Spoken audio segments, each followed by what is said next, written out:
Assalamu alaikum, everybody.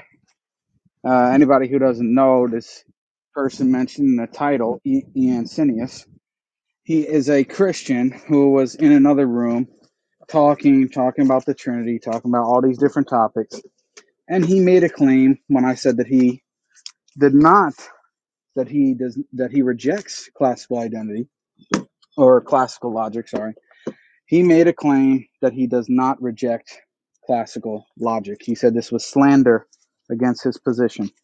So I'm opening up a room for him here. He can come here. Anybody who knows the guy, ping him in, bring him over here, and let's see if he rejects classical logic or not. Because when I said that he rejected classical logic in the chat, he said that I was slandering him. So, of course, even Christian, I don't want to slander a Christian. So come in, either him or one of his friends, and they can tell me if I'm slandering him or misrepresenting his position. We would like to know what actually is the position. Oh, here he is. Good. 1 second here. Okay. Nah, the meat riding is crazy, but I'll tell you what. Yeah, so listen. So listen, you said I slandered you when I said that you reject classical logic. So do you reject classical logic? Define what you mean by classical logic. You said I slandered you, so you must have understood what I meant. Yeah, but you need to tell me what you mean by classical logic. No, I'm asking you the Okay, question. so you're not going to explain. I'm asking you the Look, question. if you take If you classical logic to be something like do you not know law what of it is? excluded middle, the law of identity, Yeah. the law of non-contradiction, then it's not that I reject those things. Okay, so you don't reject them. Yeah, why would I? That's the question. Why would somebody? Now, if it's shown to you here that your position entails that you actually reject them, would that be a problem?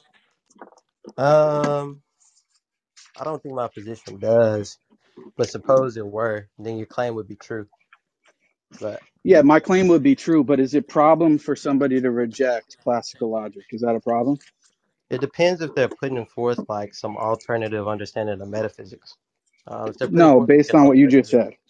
well, wait a minute, because if you put forth like an alternative metaphysic that can account for these notions, it doesn't necessarily result in like some issue, unless there's like other like complications or contradictions in the worldview. But just a rejection of classical logic simpliciter doesn't entail like some problem. It just means that you don't have the same prior commitments. Okay, so would you accept if somebody else rejects classical logic, or do you find that position problematic? I mean, it depends on like what they're rejecting and like what's their alternative. So you're not wedded to the three laws that you just mentioned. Depends on what you mean by like wedded. Like I have like a particular metaphysic, and so my commitment is to my metaphysic ultimately, and my metaphysic like makes use of these laws as like principles for discerning objects and stuff. But like that's not really like I wouldn't say that's being wedded to it per se. Okay, Like so if you someone hold to presented it an now. You're alternative, committed to it at this point until you're shown that there's a problem with it, right? yeah, like I'm a fallibist about like I could be shown Okay. to be wrong. So Okay, you could be wrong about it. Okay. So, and you saying classical logic is understanding the three laws of thought, which are sometimes called three laws of thought: identity, non-contradiction, and excluded middle, and you accept all of those. yeah. hmm Okay. So now you wrote a paper. Did you change your mind since you wrote that paper? Or you Um, still have the same position? what do you mean, like as far Your as the paper on the Trinity? Trinity. As far as the Trinity, no.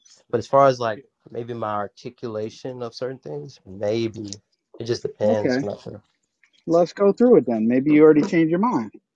So let's go through it. But your position is the same in terms On of the the content. Trinity, yeah. On the doctrine of the Trinity, yeah. hmm Yeah. So when it comes to Leibniz's law, Do you accept it or do you reject it? I don't take that to be like a central axiom of like classical logic, but That's not my question. it depends on like how you understand Leibniz's law. If you take Leibniz's law to be something like merely like a sufficient verification principle, then like no. But if you take it to be that this tells us what ontological items are or distinguishes other ontological items from others, then not necessarily, because there are some problems with taking the principle in that way or interpreting it in that way. Yeah. So how do you interpret it? And what do you accept and what do you reject? I mainly understand the principle to be like a normative standard, like a verification principle, but it has some errors like defining things in terms of extrinsic properties seems to pose a problem. Um, so I think there may be some problems with that because I think intrinsic properties determine the identity of a substance over extrinsic properties. And I don't think the like law is completely compatible with hylomorphism. So there are certain caveats to the law. Yeah. So you don't believe it's universal. There's not many people who do believe it's universal. There's not many people who believe that Leibniz's law is universal. Yeah, like you're one of them. You don't believe it's What's universal. your claim? You don't believe that the No, Leibniz law is forget about universal. me. I'm a nobody. What is your claim from the literature that the majority of people do not accept Leibniz's law? Just from the notion that they take something like identity over time to be constant, right? They're going to appeal to something like a Hikeseity or some type of principle like that, or some type of something that negates like extrinsic properties also be counted and hashed out in identity. And since most people tend to do that, like there's no like like purist on like Leibniz's law. If you take your identity to be the same as it was like 5 seconds ago, then you're just not going to be a Leibniz law purist. Yeah. So, but that's your claim. I'm not asking for what your claim is. I'm asking from the people who actually have written on this and have published articles on identity. Where is your claim that the But my claim majority doesn't of have anything to people do with people rejected? writing, by the way. Like, I don't Okay, care so about what you don't have a scholarly work to substantiate that. That's that just doesn't. based on your No, no, no, that's no, no, based no. on your peer that's based on your personal experience. No, that's not like the claim doesn't have anything to do with what does this scholar say. It just tends to be the case that people take a contradictory view to the like Leibniz law, which Yeah, is but that that's an identity is empirical constant over claim. time. That's an empirical claim. Making a claim about what people do and what their beliefs are. So do you Yeah, have an empirical justification for that? yeah. Like in this A conversation, survey you or a don't. poll or Yeah, anything I can give you an regarding empirical that? example. Like you don't, I don't, Fanatic doesn't. So it's based on your own your limited personal experience, correct? You don't have any scholarly work that has done a Well, I'm study on just taking this. like an inductive case, so Yeah, right. that doesn't really matter to me. Which you so you don't have any research study on. Okay. Well, I'm just taking Now, again. I'm taking like an inductive case. I don't know if you're asking for like infallible certainty over the claim, but if I can like show the tendency, then like that's like all I really need. Like I don't need this. yeah. I don't need like this infallible certainty that you're asking for. But No, as I'm far as not like making. I'm not asking for just infallible inductively certainty. speaking, it tends to be the case more often than not that people think identity is constant over time. So there you go. Okay, let's read a section from this brilliant article here. This is from page 3. I don't know if you want to open it up or if you know it. Page 3 says the first question. The law of identity is a simple principle accepted in most, if not all, logical systems. The law simply and clearly states that something is identical to itself, that is to say, that A equals A. This is a fairly simple principle to explain. And this is not where the LPT gets its potency. Rather, the LPT gets its challenge and poses a challenge almost purely derived from the next two principles. And the next two principles which are mentioned are, which you state as, the inference of transitivity or transitive law and Leibniz's law. Is that correct? Yeah. Okay. So when you say A equals A, the law of identity, what's the difference between that and Leibniz's law? So Leibniz's law is going to come with a bunch of extra like implications on the law of identity. So it's going to be like an interpretation of the law of identity that's going to say that A equals A, like only on these conditions, namely that it has the same intrinsic and extrinsic properties. But this would not Okay. necessarily be entailed by like the law of identity simpliciter, because A equals A is kind of informative, because or uninformative, because A could equal A in that it has the same intrinsic properties, but A could not equal A in that Okay. it doesn't have the same like extrinsic properties. So it's not There you really go. informative. That's good. That's Yeah. good. Okay, there you go. It's not informative. It's not informative. So, how do people Not understand informative in or what like when I say not no, no, informative, I mean, you just said it. I'm just using your well, I words. didn't finish what I was saying, Don't so I'm don't not worry finish about what I it. was saying. Well, no, Don't worry because about it. now you're just being dishonest. So let me finish what I How was am I saying. being dishonest? You're saying I'm telling you what you just said, that it's not informative. I Yeah, it's accept not that. inform. But what do I mean by it's not informative about what? You just explained it. What do I mean? It's not You want me to informative repeat about what you what? said? About what Okay, though? how about this?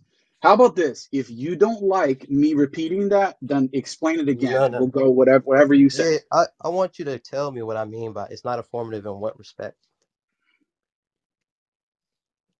Okay, you You don't know, just so it's fine. explained. It's Yeah, fine. You no, don't I know. will It's fine. explain. I will I'll tell you. explain what you just Okay, in said. what respect is it not I'll informative explain what according you to you? just said.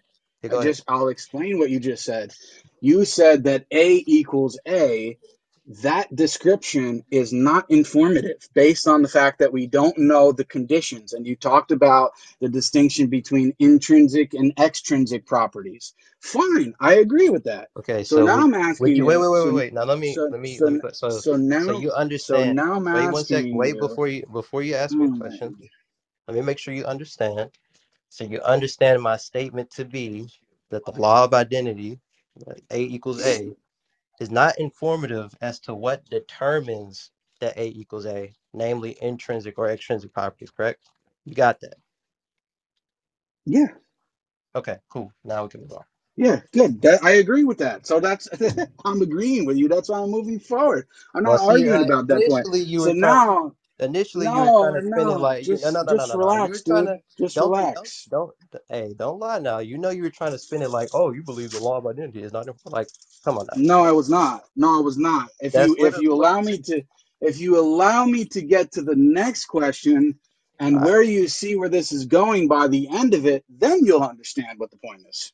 So now when you say it's not informative in the sense that it doesn't give enough details to specify and make that distinction. So now I'm asking you, how is the law of identity understood under classical logic?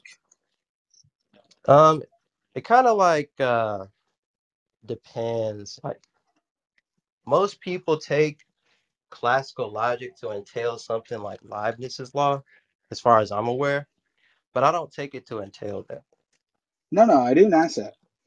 I asked you in terms of identity because you said it's not informative. Okay, so we need to give more information. Well, it depends on like who you're talking about. How is the law of identity explained to provide the details for the conditions of A equaling A Oh, so now you're classically? talking about the explanation. So, okay, so it depends on which school you're gonna stick in. Like maybe like in today's like analytic fields, it's gonna like tend towards Leibniz's law to explain what A equals A means, right? But prior to that, we're gonna take like a more you might say like scholastic approach and just say A equals A if the form and matter are the same. Like the form and matter are the same. If the principle of individuation is the same and the form is the same, and the subsistence is the same, then it's the same thing. But like that's going to be their approach to like the law of identity. But yeah, so it just depends on who you ask. Probably most analytic philosophers are going to tend towards Leibniz's law, but I'm not into like analytic philosophy. I think it's cringe.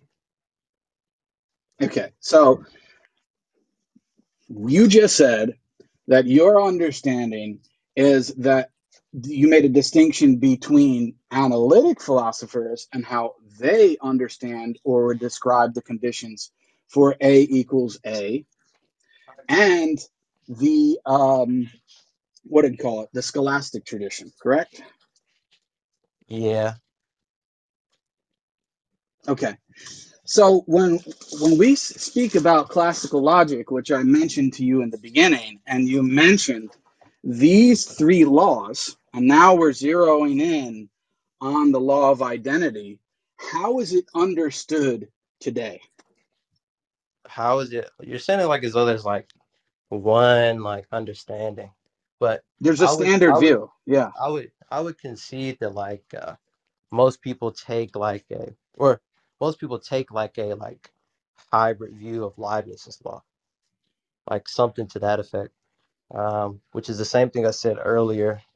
Most people tend to take the position that identity is going to be explained in terms of some intrinsic properties and then the extrinsic properties that differentiate it from things that are intrinsically the same, right? And Okay, and you so think that's the then case for analytic philosophers too? maybe not universally, but I've But noticed you that think some majority of them? um maybe We're I don't trying, have we are trying to get at what is the standard view represented today. Now, I asked you questions before about that, and you made an empirical claim, and you don't have anything else besides that to go on. So now I'm trying to get down yeah. further. Now I'm trying to get down further to see what is the standard view in terms of the explanation of the description of A equals A and what the conditions for that are. Yeah, so like some people take the view, or most, I would maybe most analytic. I'm not sure. Maybe most. Maybe I would say a sweeping amount of people probably take the view that it's like this purist view where all extrinsic and intrinsic properties determine identity, and so they're going to say something like that. Um, but another view might be that we're only taking intrinsic properties into view. Or some may take like more of a SCOTUS sort of view that what really like determines identity is going to be some intrinsic principle of haixeity or something like that. And so that haixeity is how you're going to cash out identity. But that's kind of like, I don't know, it's hard to determine. I would say every analytic philosopher, to my knowledge, accepts the law of identity, but how they interpret it just kind of, or Leibniz's law, but how they interpret it and apply it is kind of like dependent on the scenario. What do you mean by dependent on the scenario? So like they'll give you like problems to think about, like how you would determine identity. So most, well, not, let me not say most, but sometimes like people are going to say, well, we only really need intrinsic properties to verify the identity of a thing. So like in this possible world, since time is like intrinsic to a thing, you can distinguish it from other things by time, depending on like how you view time. And so you can distinguish it that way. And so you don't really need like the extrinsic part. But there have been people who propose problems like, let's say you have two circles 5 Yeah, I centimeters apart, understand all that. I they're understand all that. identical. Well, wait, let You're me, going into. maybe the audience I doesn't know understand that. all that. So let me No, finish. but you're because you're not I'm gonna go ahead. I'm gonna you're go ahead and not finish what I'm you're saying. not dealing with my question. What is your question? You when you say it depends on the subject, that's basically what you're talking about. Oh, well, if it's dealing with this specific problem, they're going to analyze it this way. I want to know, are you talking about subject to subject or person to person? You seem like you're explaining subject matter, not the person. I'm Oh, asking person. about what do Well, I'm more people's so, believe. yeah, I'm more so So talking like the subject, people subject. generally I'm believe talking about that subject to Leibniz's subject. law is universal or not universal. do people generally believe that Leibniz's law is universal or not universal? Yeah, we're talking about amongst the scholarly literature. Well, I don't know what you consider scholarly literature. Well, obviously not your paper, right? It wasn't published by a Well, just any telling me publishing what's not house or scholarly anything like that. literature doesn't tell me what We is we can scholarly we can we literature. can go to standards. We can go to standard works that are known as standard reference works in philosophy. Well, who are you appealing to? Okay, let's make this simple. Are you Okay, I'm appealing to asking someone or you. not? I'm not. I haven't appealed to anyone. I'm just asking what your position is. I haven't appealed to anyone. I'm asking you. When we were just discussing A equals A and what the conditions are in terms of the law of identity, and you're saying there are different views. Okay, there are different views.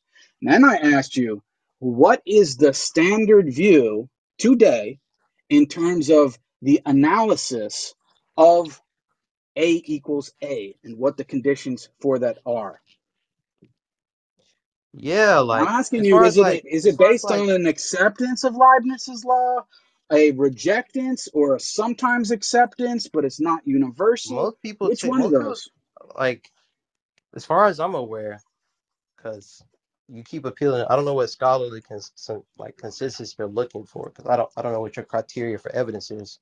Like as far as I'm aware, I don't know like many philosophers who take like a purist view of identity. I'm not sure like Okay, yeah. So if that's what you're asking, like I'm not aware of any. Maybe you could tell me of okay. some if So, it's like okay, yeah. Go ahead. yeah. So, what about the Stanford Encyclopedia of Philosophy? Is that a standard reference work? A standard. Yeah, I use it in my paper, but like as far as Okay. I'm aware, I think the person is the person who like wrote it. I don't even think they're like a realist on like properties. I don't think they think properties exist. I think they're like a nominalist or something like that. But they did write the entry, and I think they think like the law is absolute or something like that. But they don't even think properties are like real. Yeah, that's not my question. I asked about the status of that work. Yeah, the status of that work, the person who wrote it, if you're gonna appeal to them for like a scholarly answer, then they're just gonna say like properties aren't even real. But then if No, you mean like that's not what I asked about. okay, so they're not your scholarly like I'm not even they're not. speaking about the specific entry on identity.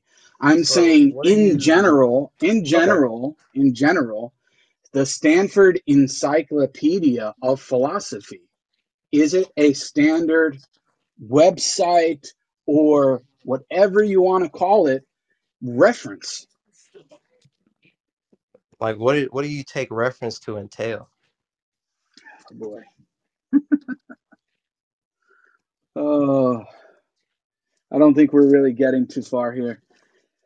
Well, what is So like the main let question me you let want? What me is the main question you wanted to ask me? Like what Okay, is? because you made a claim. You made a claim about the empirics. Okay. Now I asked you to back up the claim. You're only going to be giving me examples based on people that you have spoken to. And I'm saying if we're going to make an empirical claim, we should be going to scholarly works that are actually referenced and peer reviewed rather than, oh, Jake claims that his neighbor or this person on Clubhouse Yeah. says Do you X. have It's not like? really. So I'm assuming like by this you're trying to like say that there's like some empirics on like the general consensus on what the law is. And if so, like go ahead and like show it. Like I'm not No, opposed. I'm just saying of what it's understood in a standard way. What's the standard way that it's understood? Well, I already told you what I think the standard way is, but if you have some empirics Okay. like to like rebut that like view, then like I'm welcome to hear it. Go ahead. Okay, good. So I just pinned a link at the top. This is the Stanford Encyclopedia entry on identity. Now, if anybody wants to click on it and follow along, you can, or save it, whatever. It doesn't matter to me.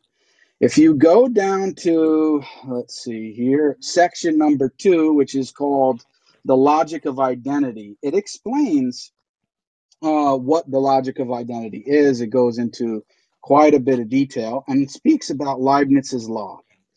And then, about 5 or 6 paragraphs down, it says this, and I quote, "The view of identity just put forward, henceforth, quote, the classical view characterizes it as the equivalence relation which everything has to itself and to nothing else, and which satisfies Leibniz's law."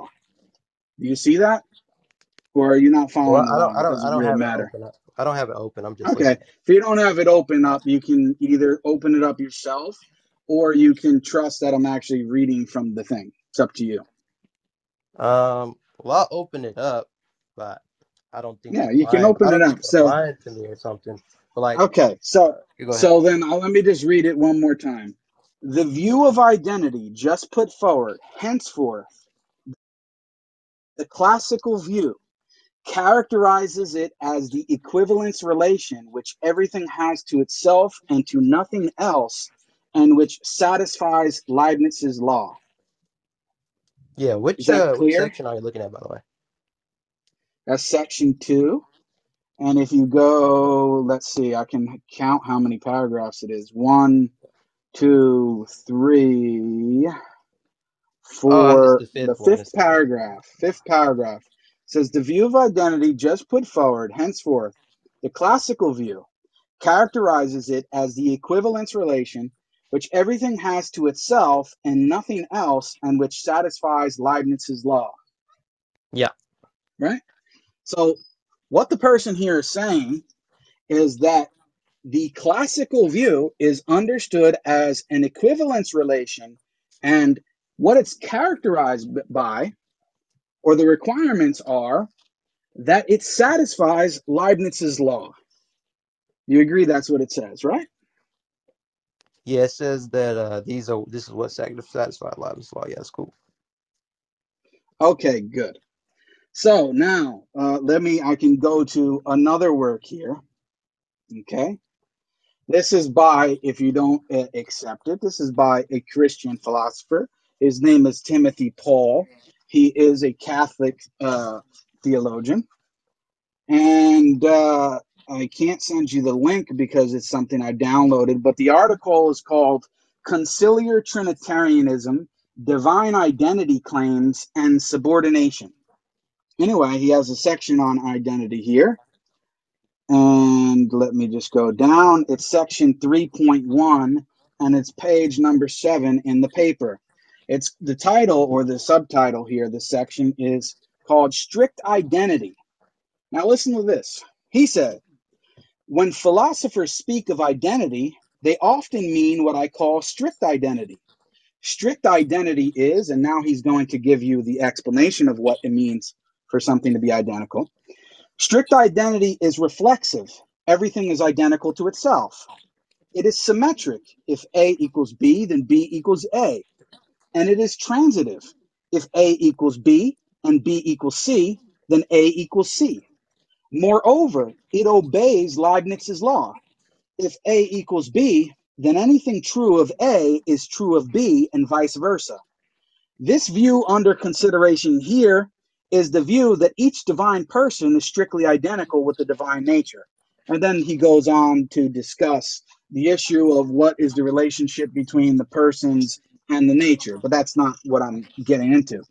The point is, he clearly explains that when philosophers speak of identity, this is what they mean.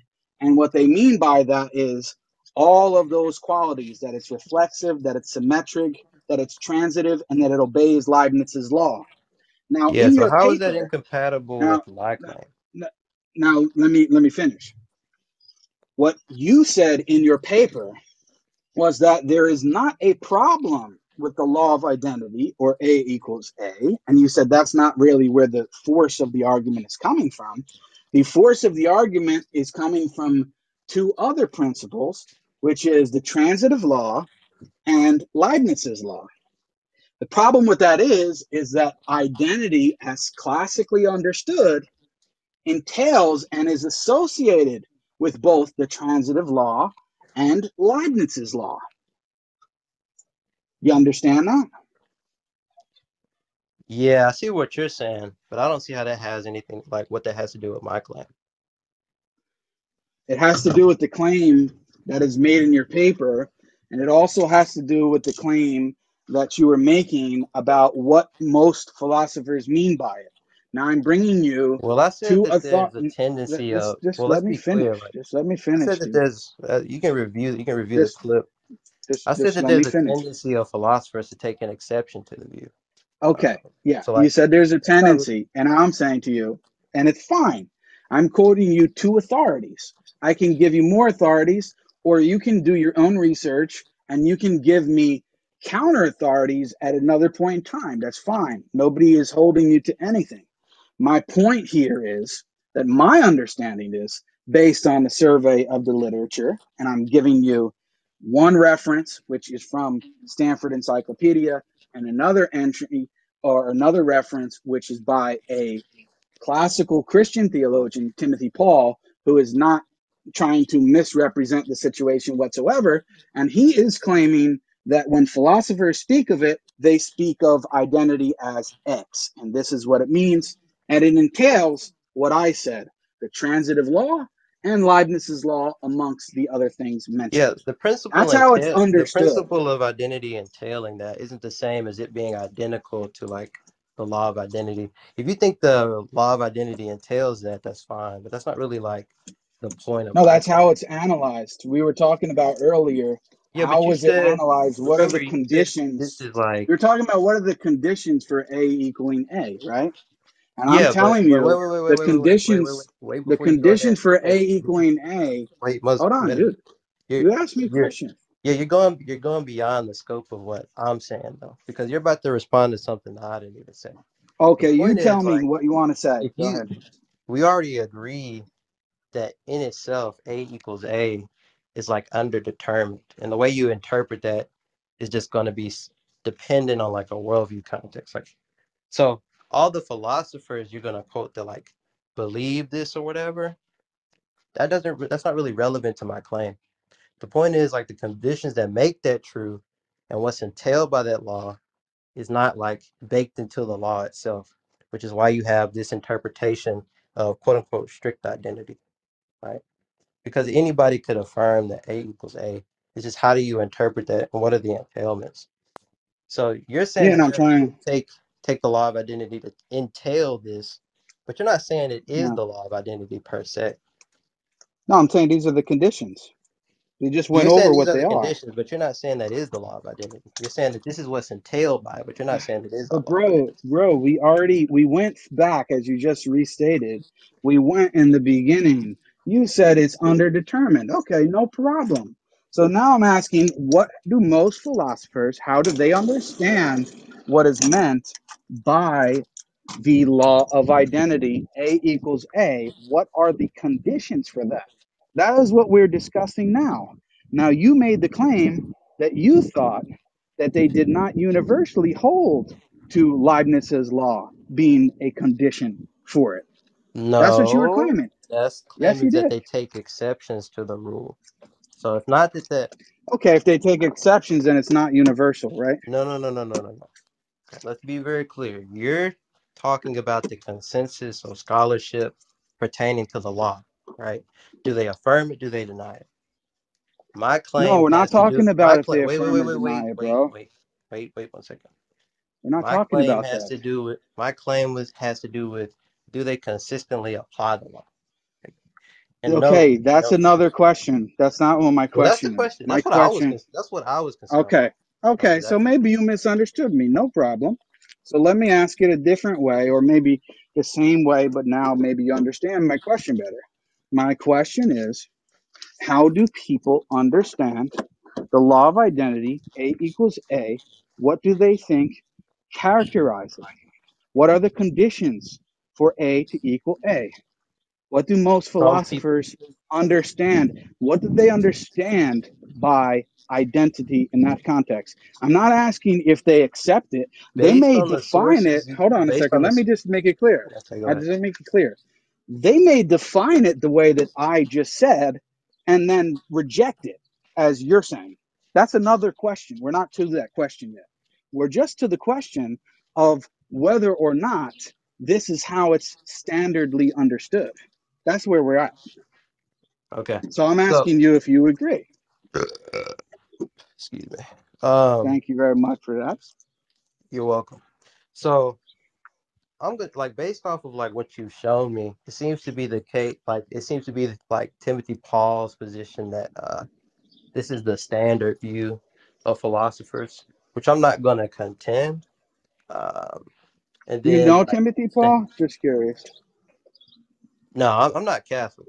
Maybe you thought I was Catholic or something. I'm not Catholic, but No, no, uh, no. I'm just asking if you've heard of him, or is he like a random name to you, like Jake is? no, no, no.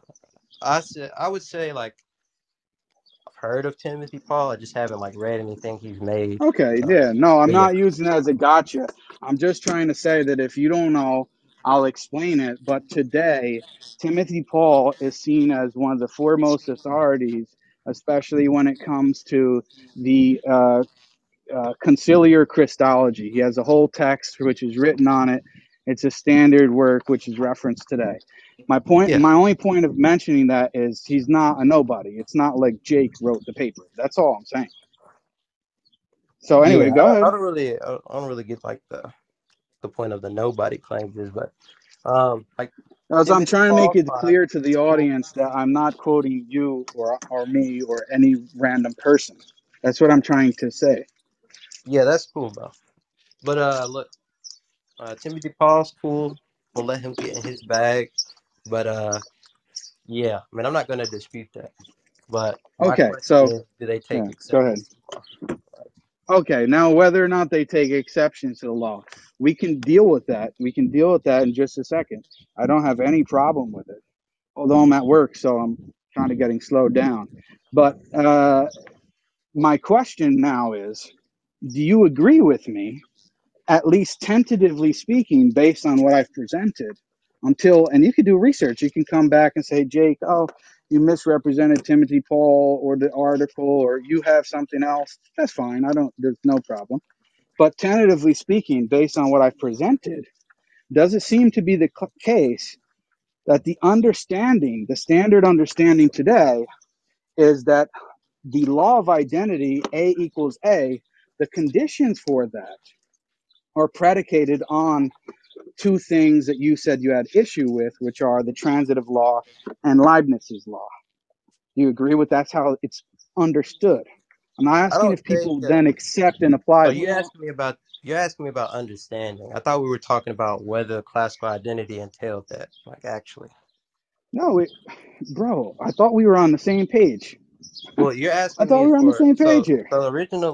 originally you were asking me like, do I affirm classical identity, right? And then you No, I said didn't say that. It was classical logic. classical logic Yeah. specifically, and one of the implications of that is like, what is my view of identity? And so I said, Yeah. yeah, but now you're asking me about like these people position on what classical logic entails, right? Yeah. I How is don't it take defined? That's classical what I'm logic asking. to entail that, if that's the question you're asking. But No, does their view of classical logic entail that? Sure. Like, no, no, no. Ian I'm not. First of all, we didn't get to we started with classical logic and then we went to something else. We'll circle back to that. But my question is about how the law of identity is understood, how it's defined and characterized. It's characterized by Leibniz's law and the transitive law. Those are two parts of it, along with I it don't being take it to reflexive and entail that. symmetric. I don't take it to entail that. Okay, so let me just read what I said to be very clear. It's an equivalence relation which everything has to itself and to nothing else, and which satisfies Leibniz's law. So Yeah, I it's don't take classical understood. identity or classical logic to entail that. No, no, I didn't ask about classical logic. I'm talking about identity. Yeah, And yeah, I'm yeah. not And asking if you specifically, agree. I'm not asking if you agree. I'm asking if you agree with me that I'm representing these sources correctly in that they are claiming that the standard view in terms of how it's understood is that Leibniz's law is characterized partially by satisfying Leibniz's law and the law of transitivity. I didn't Right. ask So if you agreed with them about that, or if most people apply that.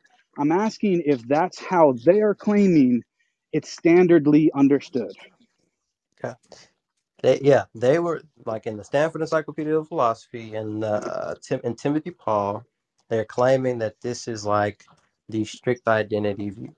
This is like the view that you're gonna like run into pertaining to Leibniz's law. Yeah. Okay, okay. So they're claiming that the law of identity, when people are speaking about that, that the law of identity is satisfied in part by satisfying Leibniz's law, along with the fact that it's symmetric, reflexive, and the transitive law. We agree, right? Yeah, they say that. Yeah. Okay, they say that. Now you may say, Jake, well, you can take two positions. Jake, that's correct that they're right about that, and you just disagree with that definition, or you agree with that definition and understanding.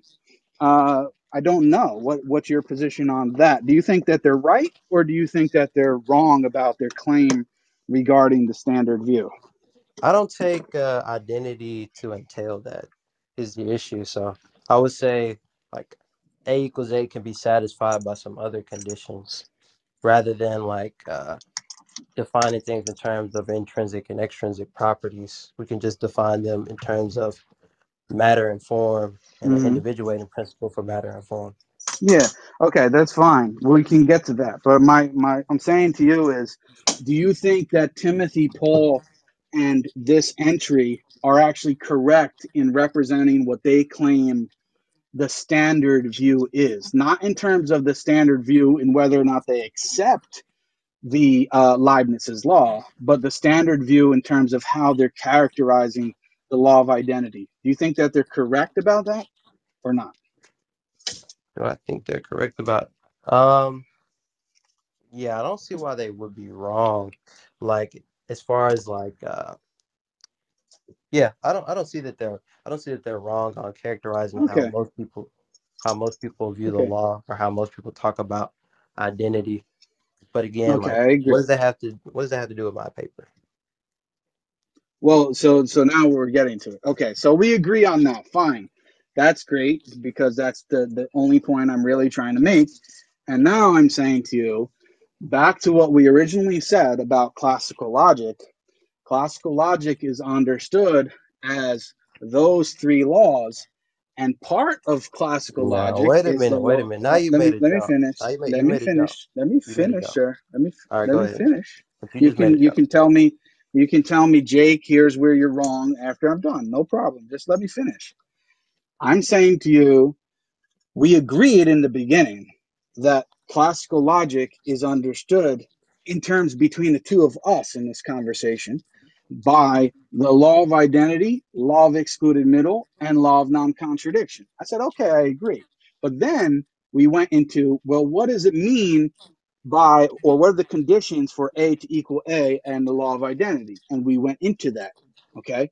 Now I'm explaining to you that the law of identity is understood as satisfying Leibniz's law, transitive law, reflexivity, symmetry, etc. And because of that, it is part of the package of classical logic. Okay. Okay. So now can I So my claim is just let me make the final statement and then you can talk for a minute or two, whatever you want. So my claim is, therefore, if you reject Leibniz's law or the law of transitivity, or say that they're not universal, which in a sense is a rejection of them because the claim is that these logical principles are universally applicable, they're not dependent upon subject matter, then you are therefore rejecting classical logic. That's my yeah, claim. yeah. Now go ahead. Yeah, so the only thing that would like follow from like applying the Leibniz's law in the way that you're proposing we understand it would be that it doesn't line up with your understanding or like Timothy Paul's understanding or like other philosophers' understanding. But it doesn't entail that classical logic is what you're rejecting because that presupposes that your definition of classical logic is the obligatory definition of classical logic. And that's the point. Like, I don't take classical logic to entail something like Leibniz's law. Like, because you can verify like A equaling A from a hylomorphism perspective, which is what I'm taking, right? So since I can just verify it by hylomorphism, I don't need like all these extra like principles and stuff that you're appealing to, because they're kind of like irrelevant to my metaphysics. Well, not necessarily completely irrelevant, but they don't really have the same explanatory scope, I would say, as mine. So I don't take it to entail that you're rejecting classical logic unless you define classical logic in that way, which I don't. Yeah, I agree. You would say that you're not rejecting classical logic. But if I say that you are rejecting classical logic based on the way that it's defined in what I read from those papers, would I be wrong based on how I'm using the term? You would You just could say be that you you could be right. disagree with my You could be definition, but that's look, my you use of the term. look, you could be right from the way you're defining it from those papers. But that's irrelevant Okay. to whether I'm actually like rejecting it or not. Because you're just presupposing that your view of like identity is the classical view or it's the correct view, which I don't see any reason No, to no. believe. No, I'm not saying that, Antonius. I'm saying to you Well, you're that saying when that I I'm use the rejecting it, right? And you're saying that this is the view of classical no, logic. no, no, what I'm Okay. saying to you is when I use that terminology, that's what I mean by that. Now, someone else could use the terminology differently as you are, right? And this can happen with several different terms or whatever it is. So the point is that for you to understand that when I say that, this is what I mean by it. Doesn't mean that I have the correct usage of the term or you do or maybe somebody else does. Whatever. That doesn't matter. But when I'm using the term classical identity, this is or classical logic, this is what I mean by it. And so if somebody rejects that, which in this case you do, that by based on how I'm understanding Well, it's not and necessarily using the true that I terms, reject. It's not necessarily a true that I reject Leibniz's law in principle, because there are conditions upon which like Leibniz's law could be satisfied or saved by appealing to like a Scotus view of haxeity or something like that, which is what some people do. But like, so you don't necessarily have to reject the law in tota. My point is just that, like, as far as like you defining classical logic in this way, I just don't agree. But if that's how you define classical logic, I don't necessarily reject the law. I could just appeal to like a Scotus view or something like that. But as far but the as view like represented in the dogmatic, paper though. yeah, because I don't take, again, like in my paper, I have my definition of what classical logic is, or classical identity, right? Yeah, I And so understand that. my view of classical identity doesn't entail any of the principles that you're appealing to. It's going to be Hmm. based on a hylomorphist understanding, right? Yeah. Yeah, but I'm saying to you is that when I use that term, even if you think that you use it differently, which is fine, you use it differently. You use classical logic or classical identity differently. But when I say it, I want to be clear of what I mean by it because you said that I slandered you. Now, can you understand where I didn't slander you because I'm using it based on what I said? Well, if your claim is just that you're using it based on your own definition, but like the Well, that's what definitions, most people do when they speak. Come on, bro. well, I wait mean, a minute, because you're saying it as though out of my mouth, I said like I don't affirm like classical identity or something like that. Like no, that's you didn't not say that. that's not something that I've said. Like I didn't say that. you should probably be more clear. Like when I say Based on classical my identity, understanding.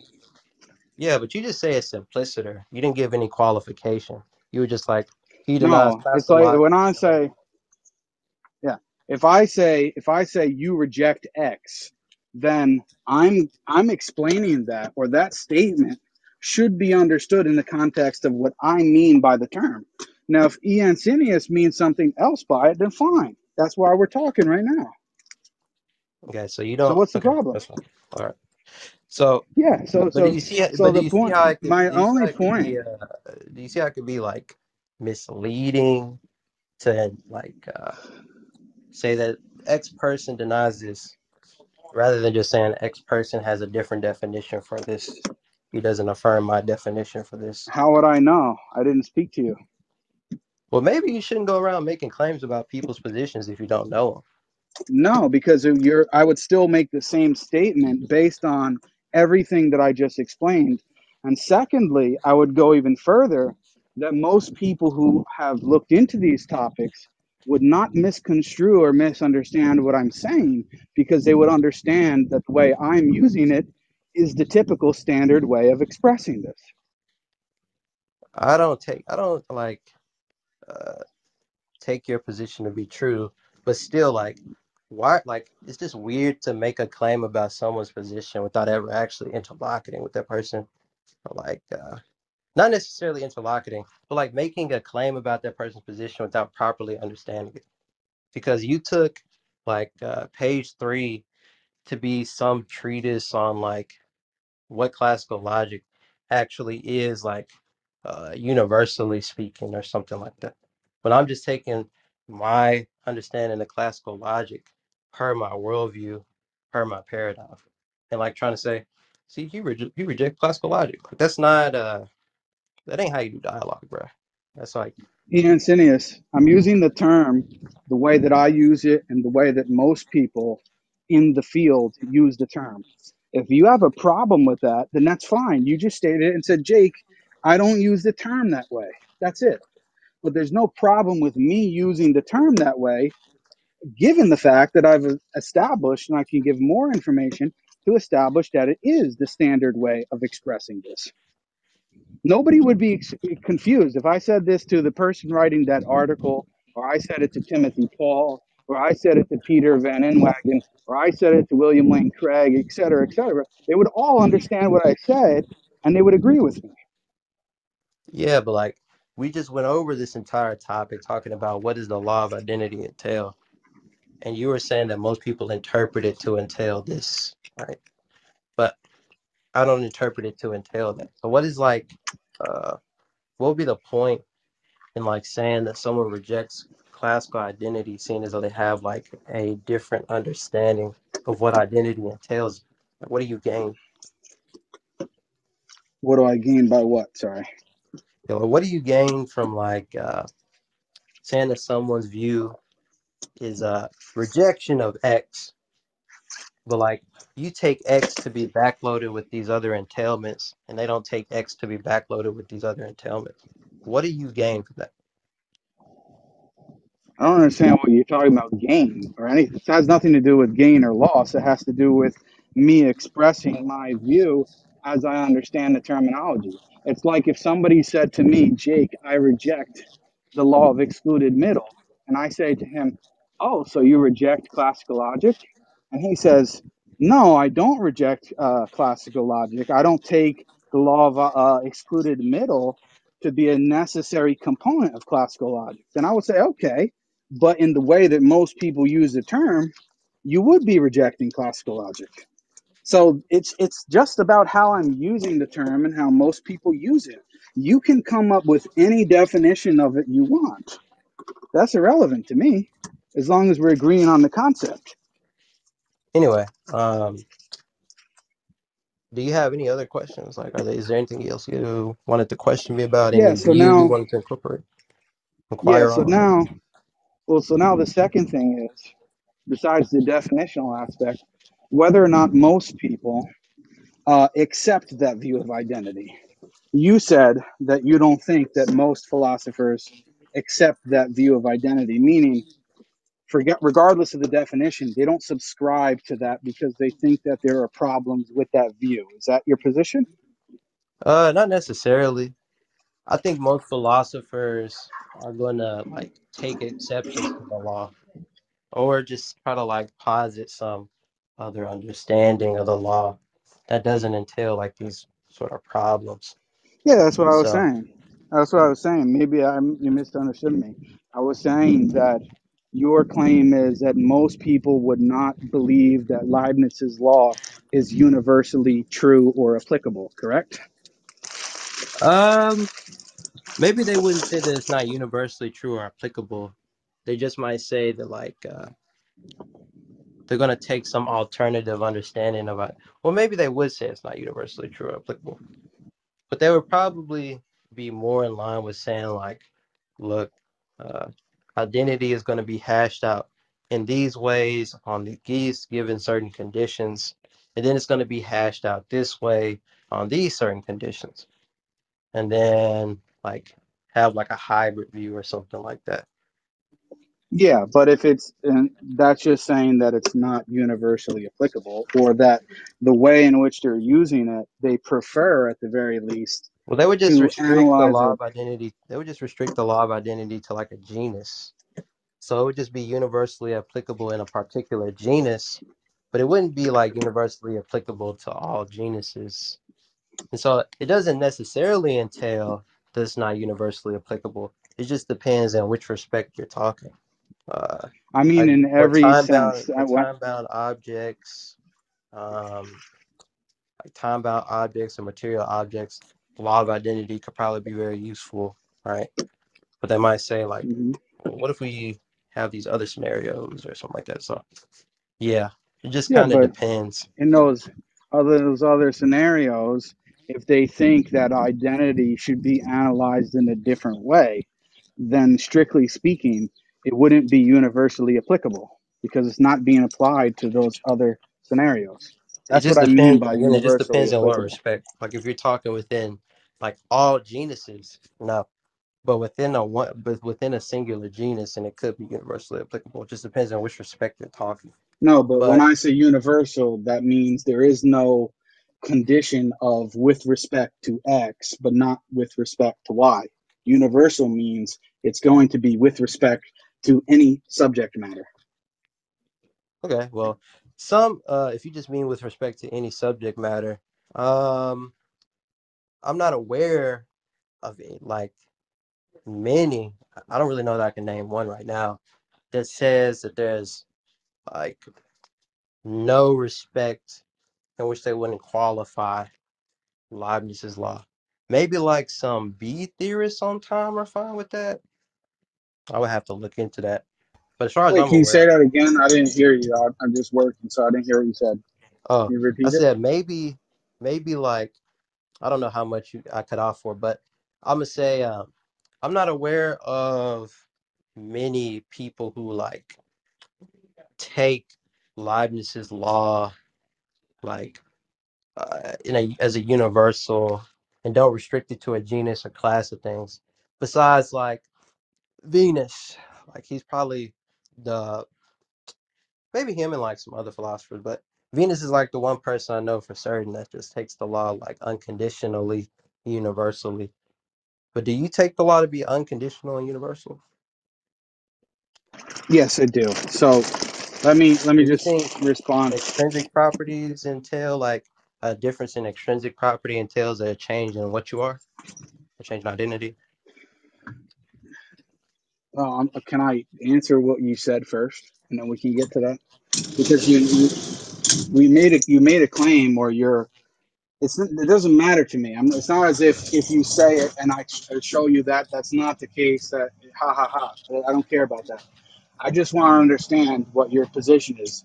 So your position is that, as far as you know, you think that more people, especially when we're talking about philosophers and theologians that actually engage with these topics, not somebody that doesn't even know what these things are, that most of them do not take classical identity in the way that I said, or Leibniz's law, for example, to be universally applicable. That's what I just want to make sure I'm To be to understanding what be you're saying. to be clearer, I would say they take some exceptions to the law or make some conditions for the law or something like that. Okay. Okay. So I disagree with that. So I'm going to read from here. One second. This is from Peter Van Inwagen, who's another Christian philosopher. He has a paper which is called "And Yet They Are Not Three Gods, But One God." I recommend, if anyone's interested, they can read it, but I'm going to give a direct quote from their paper here.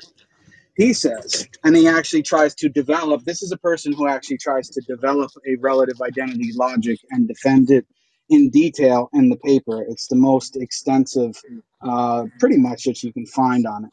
regarding the Trinity anyway.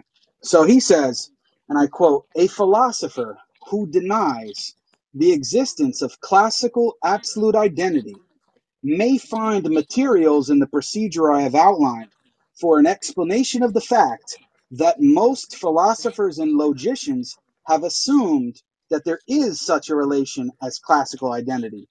Then he goes on further to say, as far as I am able to tell, relative identity logic has no utility outside of Christian theology. So he is very Yeah. explicit in saying, that if you buy into this idea of relative identity logic, fine. But his claim is that if you do, the person who denies classical or absolute identity in the way that we've defined, and that's how he explains it in the paper, you can find in his paper, okay, a different logic, relative identity logic, but he says you must understand the fact that most philosophers and logicians have assumed that classical identity is true. That's his claim. Okay, and that's my claim. Yeah, but Now like, you're claiming, do you have like an empiric on that or something? Because for one, my view of like, well, for one, I don't know why I'm saying my view, but my claim that most philosophers and logicians like take exceptions to the rule, like that wouldn't be refuted by him saying this, even if it were the case that his claim was true. Because I just said they take exceptions. I didn't say they outright reject it. So that wouldn't really be relevant to the claim I'm making. I'm making a much more modest claim than you're trying to refute. So, like, my question is, one, do what you was have the any claim like then? actual empirics, like not just like a claim from Peter Van Inwagen, which I respect him and all, but like that doesn't have anything to do with my position, and you don't have any like statistics or empirics or something like that. And even then, like in those statistics and empirics, do they verify for whether these people like take exception to the rule? Like that doesn't really tell me anything because I could affirm what he Yeah, but says. Like that doesn't really mean anything to me. you can affirm what says what Peter Van Inwagen said. Yeah, I could affirm what Peter Van Inwagen says in saying that most logicians and philosophers have assumed this about identity and still hold the claim that some take an exception on the law of identity, right? No, Because you can say that. Yeah, the some. well, real quick, wait, the because the specific claim I'm making, or the specific claim that like is relevant to the discussion is, yes, they may accept the law, but do they hold it as like universal and unconditional, right? And that claim doesn't seem to refute that it's universal and unconditional. It just seems to refute the notion that if somebody were to say that Leibniz's law or like the view of classical identity that we're proposing, like that is uh, not the common or standard view. But that's not really relevant to the discussion. I didn't understand that. What is not the common view? No, I'm saying if someone were to make the claim that this wasn't the common view, right? People were to say like Yeah, no logician or philosopher holds X view on identity, right?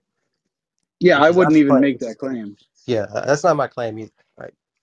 But Peter Van Inwagen's claim would only serve Yeah. to refute a claim like that, which is not the claim No, I'm no. I making. was No, but remember, my question was not, does anyone reject classical identity in the way that I explained? Of course, there are people are, and I can give you a couple. I mean, Peter Geach did famously had problems with it. So that's not what I'm saying at all. I'm saying to you is first we asked about what was the definition of law of identity and how is it characterized. We went over that.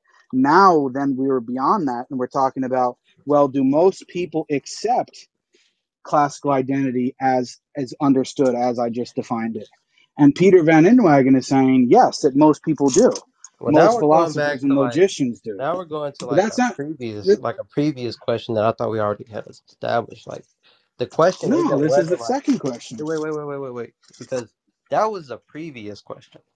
Like you already asked me, like, do I think most philosophers and logicians hold this view? And I was like, yeah, it probably is the case that most hold this view, but they take exceptions. We're talking about the No, exceptions. Do they take exceptions? Yes or no? Right? Okay, But you're what do you mean talking by the about, do they take exception? That people disagree with the law? Is that what you mean? that's not what I'm saying. So do they say that the law is universal, as is the term you use? Or do they say that there are some cases in which the law is not going to be determinate in finding out identity or not, right? And if Hmm. that's the case, then that would verify my claim. But you're talking about like whether most people hold this view or not. And that's what Peter Van Hmm. Inwagen seems to be like asserting, that most people hold this view, most logicians and philosophers have assumed this view. Yeah. That's not relevant to what I'm saying. So Why can isn't it you, well, relevant? I don't and two, understand. like, do you have any empirics or do you just have statements from Peter Van Inwagen? Okay, I can answer that, but I'm trying to understand. Are you thinking that you can accept the law, but say that there are exceptions? You think that's compatible? I didn't say that it was consistent or compatible. I'm just saying that people could take that view, and people do take that view. They do take exceptions to Leibniz's law. Now, my question Yeah, is, yeah, do you have, because the only relevant thing I'm looking for, right, at least right now, with what we're talking about, is does everyone who accepts Leibniz's law have zero exceptions? yeah. So That's what I. that's what I'm going to explain to you. What Peter Van Inwagen is speaking about there, and what his claim is, and what I'm saying to you is, when someone accepts a logical principle like this or a logical law, it's understood in terms of accepting it, that they are accepting it universally. It's not about they accept it for one thing here, but not for something over there. That's not what Peter Van Inwagen is saying. But Peter where Van does he Inwagen like? is claiming, Where does it say what? that, for one, where does it say that in there? And can like you verify Peter Van Inwagen's claim Yeah, he that said, this is okay. the You case? want me to read it Like, again? He says it in the quote. So let me no, I'm read saying, it again. no, no, no. I know what the quote says. The quote says, you know, most logicians and philosophers have assumed this particular view of identity. I get the quote, but the question is, one, have most logicians and philosophers taken zero exceptions to the law? And two, do Yeah, you have any empirics? Do you have any empirics to back up the notion that, say, like nobody who accepts the law takes an exception to the law? That's what I'm. That's what this is yeah. about. Is Yeah, okay. and I'm saying to you, that's why I'm trying to explain to you what the quote means, because the quote, if you understand the meaning of the quote, then it'll answer your question.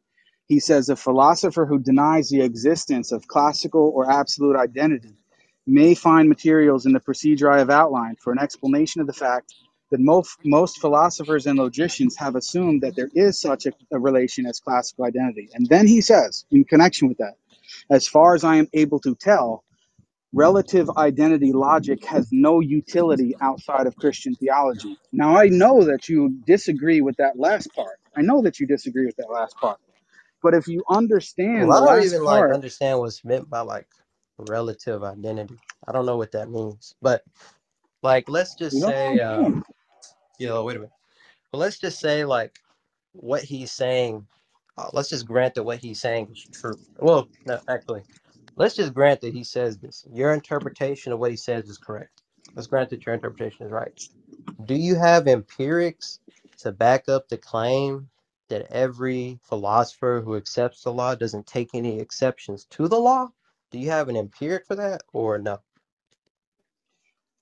I'm interpreting your statement as, do I have any empirics to show that that's what it means to accept the law, is that there's no exceptions to it? No, no, no, no, no, no, no. Do you have empirics, right? Data, evidence, statistics, something that shows that, hey, everyone who accepts this law, says they accepts this law, you know, doesn't take an exception to it, right? That's what I'm looking for. Because I don't take like to accept the law to entail you have no exceptions to it. All right.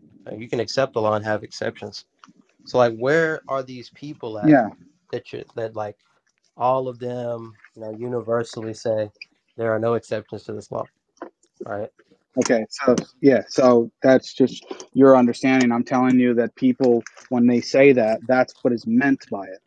Now you're Okay, saying so you don't think that that's the case. Now let me just explain that. For example, people can accept, as you're saying, maybe they think the law of non-contradiction is true in or holds in certain scenarios, but not in others. There are people like that, right? Would you agree? yeah, there's the people. Yeah, you can find. Yeah, I would Okay. agree with that. Yeah. So there are people like that.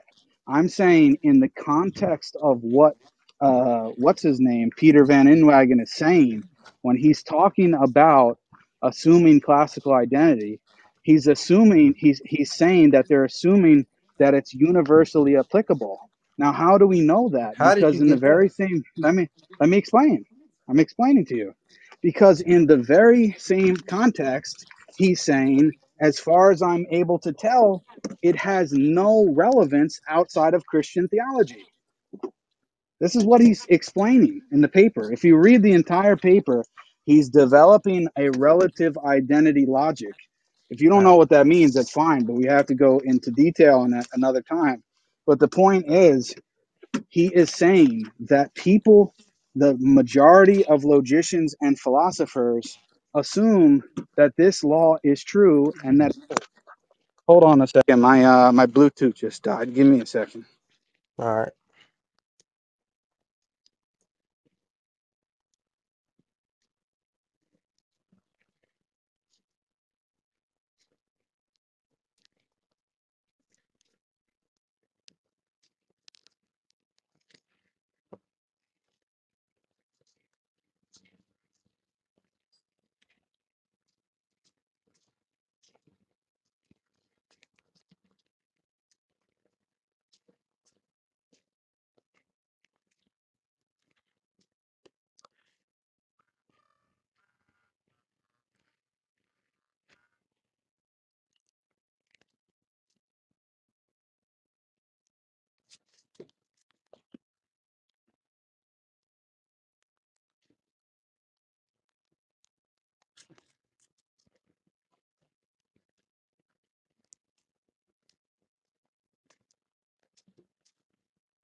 Yeah, can you hear me?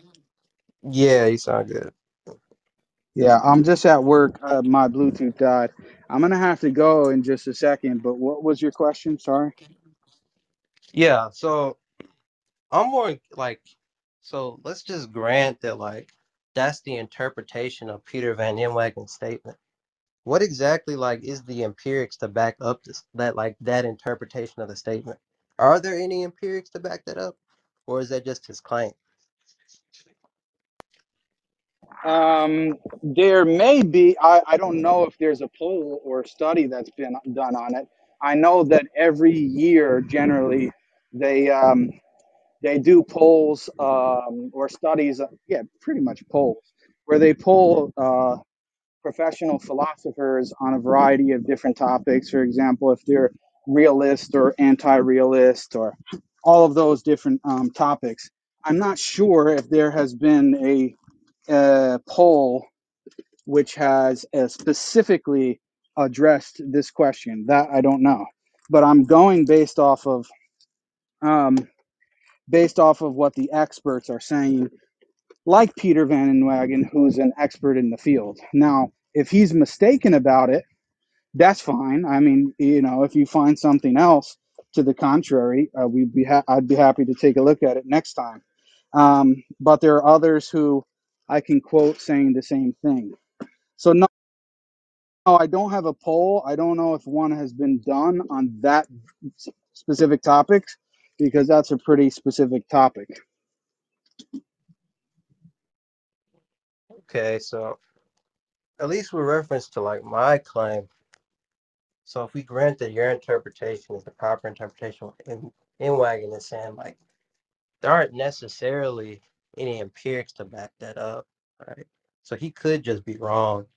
But I'll just be charitable and say he's not wrong, right?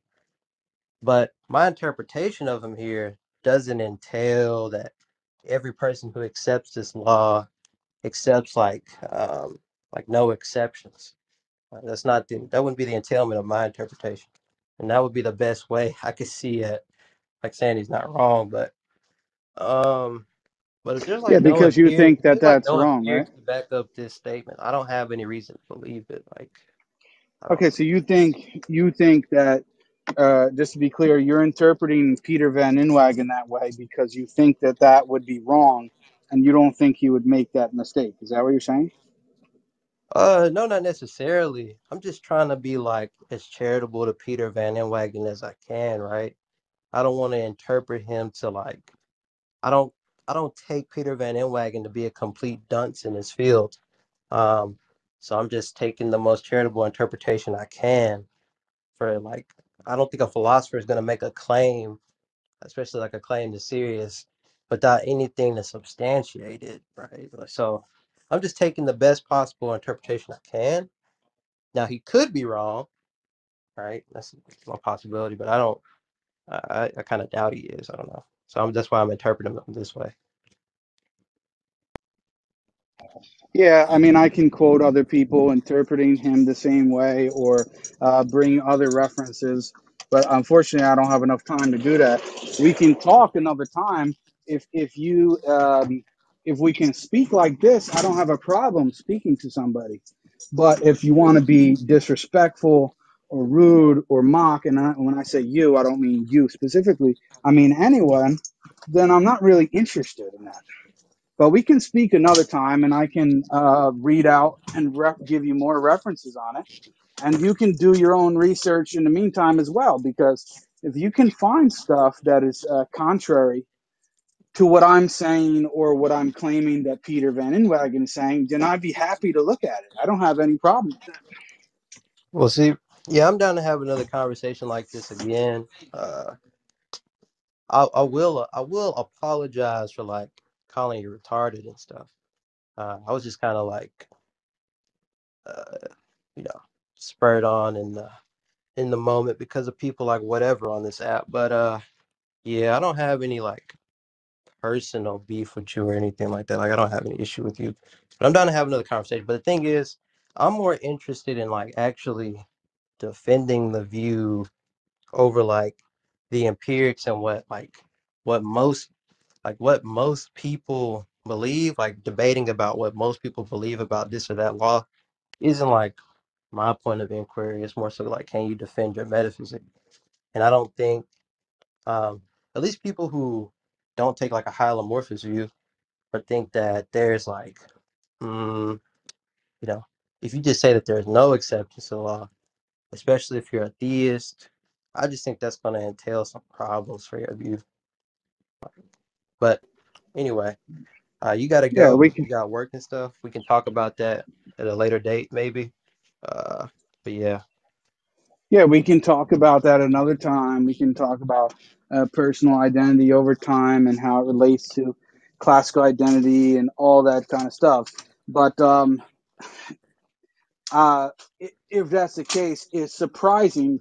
I think you would agree with me at the very least that if Peter Van Inwagen is trying to represent that view, and we surely know he's aware of those paradoxes and puzzles, I'm just wondering why he wouldn't use that as an example to motivate his view, because he says, as far as he's able to tell, he doesn't see any utility of this view outside of Christian theology. So he should have, if it is a strong point, and I'm sure he's aware of it, he should have brought that up. He should have said, well, personal identity over time, we have this problem and these logical puzzles, and relative identity can help with that, yada yada yada. But he didn't do any of that. So it is a bit strange why he didn't. But anyway, yeah, we can talk about that another time. I have to go. I'll probably be on listening, but not talking as much. So I'm gonna just end the room if that's okay. Yeah, I'm cool with that. I gave you a follow, so if you ping me in our room, I'll join. Yeah. Anyway, yeah. Okay, and if you want any of the references or somebody else does, you can message me. I mentioned that paper by Timothy Paul, which regardless of your view or not, I think you should take a look at it because he tries to also answer it from a historical perspective. He does not think that. Well, anyway, you can read it for yourself. I don't want to explain it. Yeah, no. But it's something to look into, because he deals with the topic of what he thinks that tradition said about the relationship between the divine nature and each one of the persons. What's the relationship between them? But anyway, yeah, we'll talk again maybe soon. All right. See ya. All right, take care.